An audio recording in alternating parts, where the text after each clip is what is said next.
Anong mensahe ang kailangan marinig ng mga Gemini sa buong 2 weeks na to? Pwedeng nangyayari na itong magiging reading o mangyayari pa lang.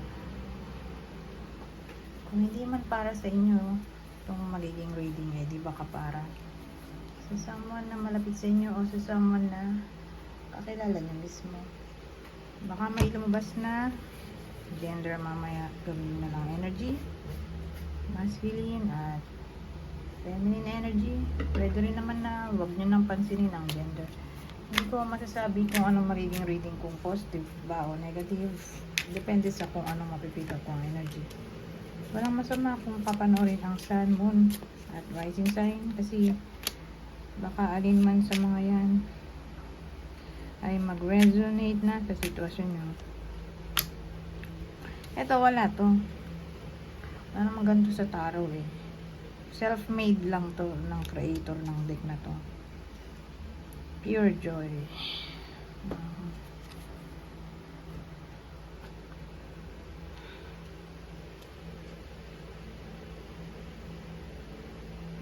So, anong meron dito? 4 of Wands pala to. Ito 5 of Swords. Ito 2 of Swords. Ito. Ito nga ang wala. 22. Anyways. Nauna pa to bago to. Sana ito na lang dito. Kaya lang, nandito yung 2 of Swords.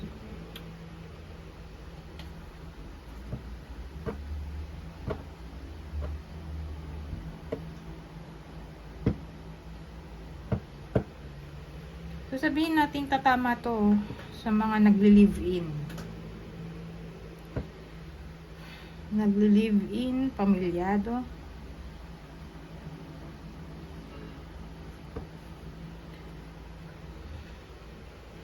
Kasi ito sneakiness. Deception card din nga to eh. Itong 5 of Swords. Pero maganda kung i-clarify natin, kasi pwede rin naman siyang lack of communication or intimidation, bullying.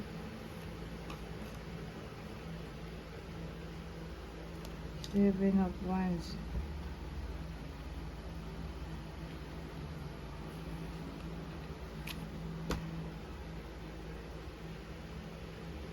Ano na to? Cheating na to. Kasi ano na to eh.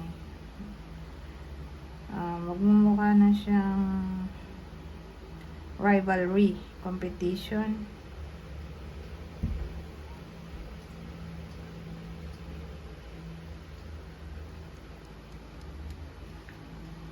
So may presence ng someone else. So deception na talaga to.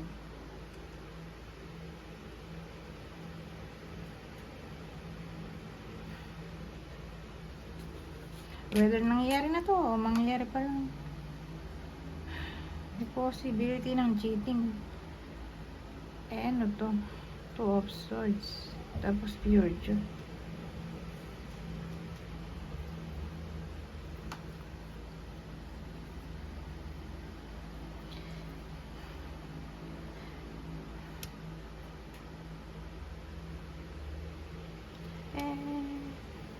Sabihin natin no contact sila nowadays, or mag-lead sa no contact tong reading na to. Pero don't worry, kasi may pure joy tayo. So ibig sabihin may tendency ng reconnection or mawala yung cheating, kasi celebration card to eh. Tingnan natin.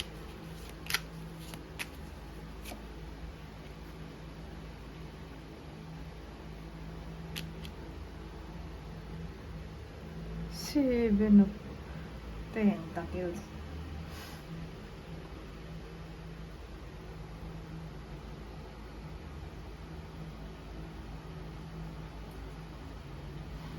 Dito pala to.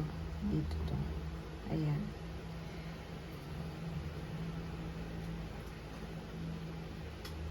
Tingin ko, mas pipiliin yung original. Kasi pahalagahan nung nag-cheat yung samahan nila eh. Kasi investment card din to eh. Oh, who knows? Magko-contemplate siya. At in the end, mapag-iisipan niya na mas better option yung original kaysa sa kabit.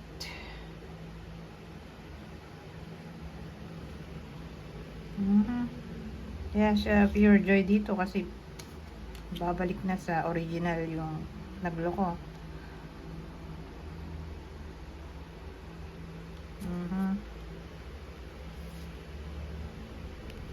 Dito pala to. Pag ganun, pag ganun. Anyways, 6 minutes. Sa babal naman to. Tanggalin na natin dahil wala na siyang silver. So dahil 6 minutes pa lang tong reading, samahan natin ang clue. Ito yung possible partner o person ng Gemini sa reading na to. So doon muna tayo sa partner o person bago yung kakilala o idol. So ito yung possible partner o person ng Gemini sa reading na to. Gemini, kapwa Gemini, Aquarius o Taurus. Sabihin natin hindi tumama sa inyo tong reading. Di baka tumama sa someone na malapit sa inyo kakilala o idol. Ito yung possible zodiac sign niya. Teka, katingin ko. Sagittarius, Leo o Pisces. Ito. Sabihin natin ng deck. Ay, may isa pa pala. Ito. Bago ko mag-proceed dito, ito muna. So, description to. Same instruction, kung di man tumama sa inyo tong clue, di baka tumama sa person nyo, kakilala o idol. Kunin nyo lang yung clue na sa tingin nyo ay fit sa sitwasyon nyo o sa kakilala nyo. So, may someone na payat. Exaggerated features. So, may feature daw na kakaiba. O, exaggerate o sumobra. So sabihin natin sobra sa makeup, sobra sa haba ng kuko, sobra manamit to the point na malaswa na siguro. Basta exagge. Okay? Kayo na mag-isip. Ano yung maisip nyo dito? So may someone na kalbo. Ulitin ko, kunin nyo lang yung info na sa tingin nyo ay fit sa sitwasyon nyo o sa kakilala nyo o person nyo. Pero naging third party reading na to, no? So tatlo yung pwedeng tama ng clue natin, yung mag-lovers saka yung third party. So may someone na average ang build, hindi mataba, hindi rin payat, sakto lang ang pangangatawan. So dito na tayo sa pinukwento ko kanina. Pero ayusin ko muna tong deck na ginamit ko kasi masikip. Ito. Ang masasabi nito.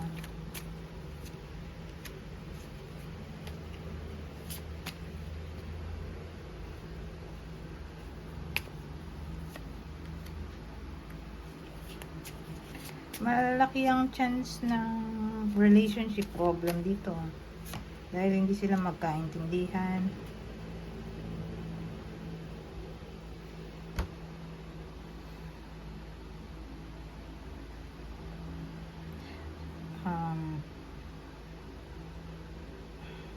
May magician tayo dito. Ano ba tong magician natin? Bakit siya nandito? O pwede rin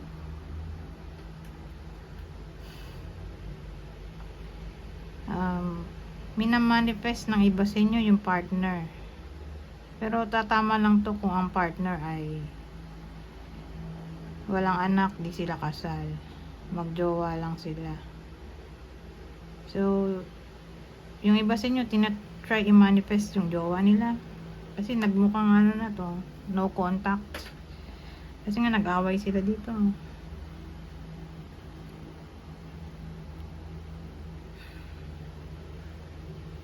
May misunderstanding siguro na nangyari.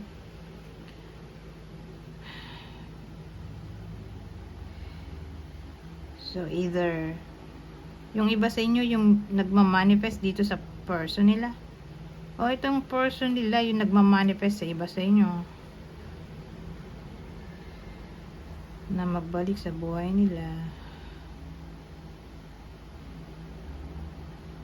Pero tingin ko mas malaki yung chance na yung person nila kung lalaki, walang anak, hindi pa kasal, yung nagmamanifest sa iba sa inyo, kasi magkatabi to eh. So siya yung nagmamanifest.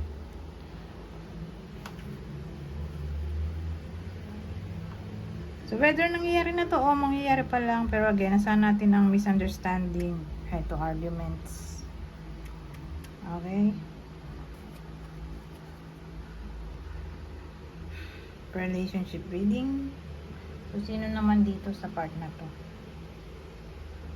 yung tatamaan ng reading na to? Ito yung possible partner.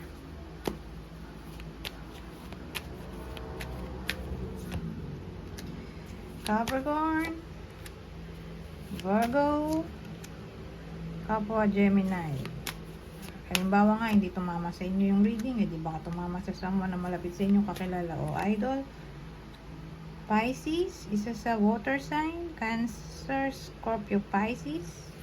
Specifically, Pisces, umuulit eh. Ang huli. Pisces ulit. Oh, Pisces, Pisces, Pisces. Pero dito sa part na to, kakilala.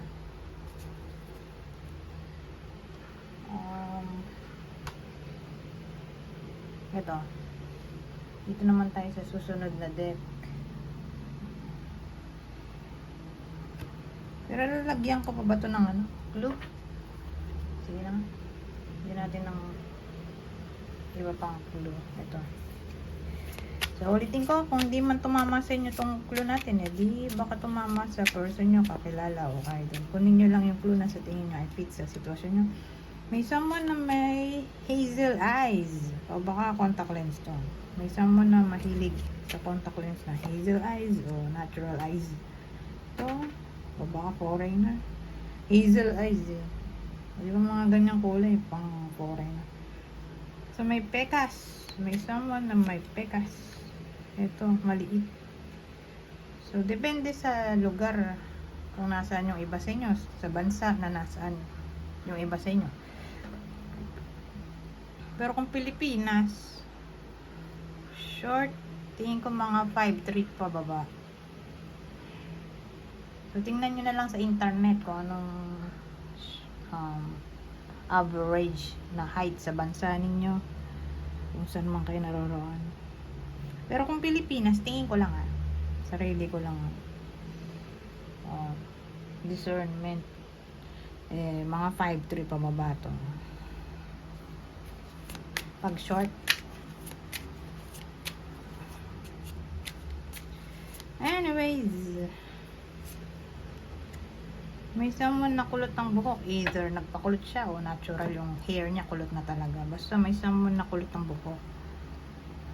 Ayan. Kuha tayo ng ibang detalye pa dito.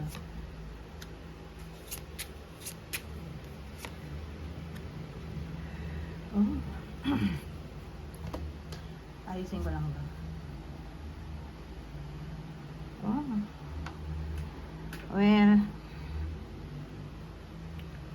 hindi ko gusto yung combination, pero tingnan natin anong maiisip ko dito. Sa bagay, nandito naman tong puro ano ba to? Clubs. Ay,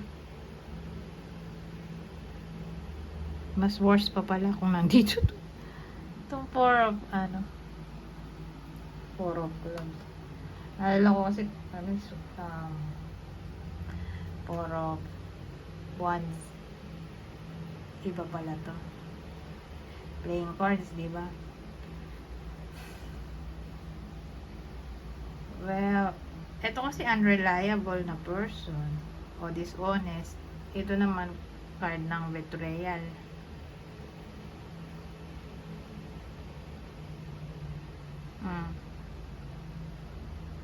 So may someone na maaaring mag-betray sa trust ng iba sa inyo, probably mas bata sa inyo, o baka babae to.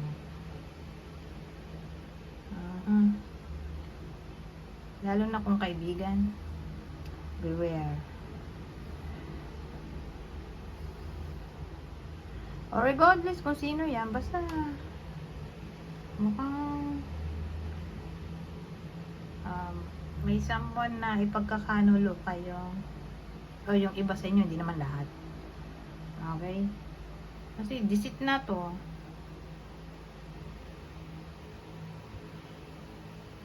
Maganda kung i-clarify natin to, itong part na to. Teka, saan yung isang dito? Ito, para mabilis. Kasi may ano na siya eh, kodigo.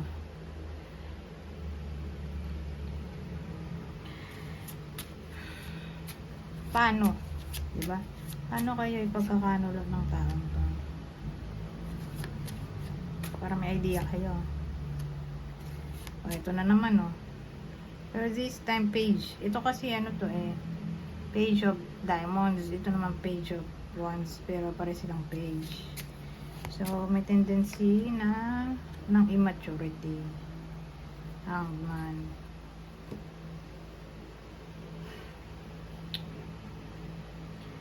So, tatama to sa pamilyado. May pamilya tayo eh. So, probably may someone na mag-cheat. Kasi pamilyado yung ano, clue natin. So, doon sa pamilyado lang tatama tong reading natin. Lalo na kung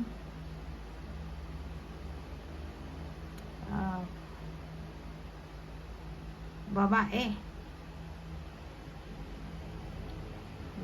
yung mag-cheat. O pwede rin naman na ang possible third party ay friend niya o friend ng lalaki. Actually, makukutuban to ng iba sa inyo. So, kung makutuban, edi yun na yun. Kung may kutob, edi senyalis na yun. Kung wala, edi hindi ito para sa inyo.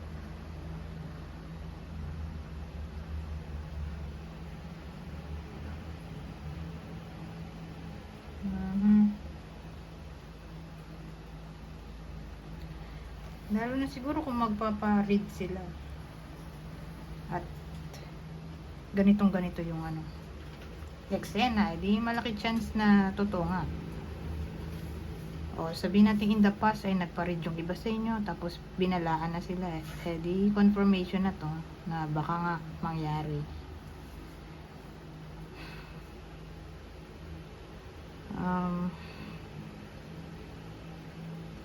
So again, tatama lang to sa pamilyado regardless.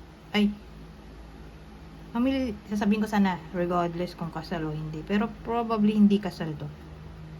Doon to tatama sa pamilyadong hindi kasal. May mag-cheat. Babae siguro. Or sabihin nating ang nanonood mas bata sa kanya yung karelasyon niya, edi yung doon siya tatama sa mas bata yung karelasyon, hindi sila magkaedad o yung karelasyon niya mas matanda sa kanya, edi hindi ito para sa iba sa inyo. So tatama to sa pamilyado na hindi kasal, siguro yung babae yung mag-cheat, or tatama to dun sa magkarelasyon, let's say yung nanonood, ang karelasyon niya ay mas bata sa kanya, eh di yun na yun. So again, ang possible third party ay friend or regardless kung sino yan, pero may clue tayo na yung iba sa inyo ang possible third party ay friend.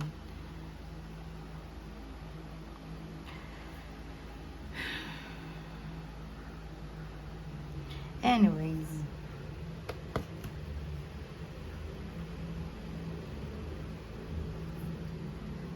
so kung dito tumama sa inyo, di baka sa kakilala nyo, kaya maglalagay tayo ng clue.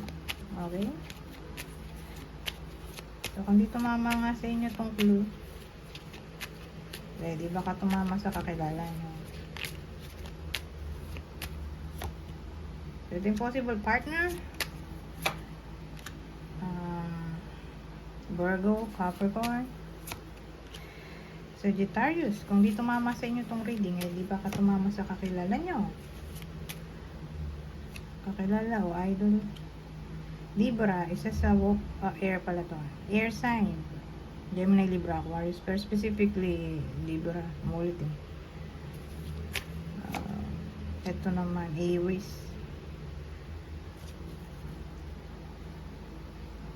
Yung isa pang clue. So, kunin nyo lang yung clue na sa tingin nyo fit sa sitwasyon nyo. Kakilala o idol o person nyo kung di tumama sa inyo. May someone na mahilig sa red lipstick. May clue rin tayo, black hair. May someone na black ang buhok. Very young. O, tulad nung sinabi ko, dalawa page. Page of diamonds, page of wands. O pwedeng third party ay mas bata sa iba sa inyo. Or pwedeng may clue tayo na may someone na nasa teenager to 29 years old. So again, kunin nyo lang yung clue na sa tingin nyo fit sa sitwasyon nyo, kakilala o idol o person. So may someone na magaling mag-makeup ng mata o malaki siguro mata.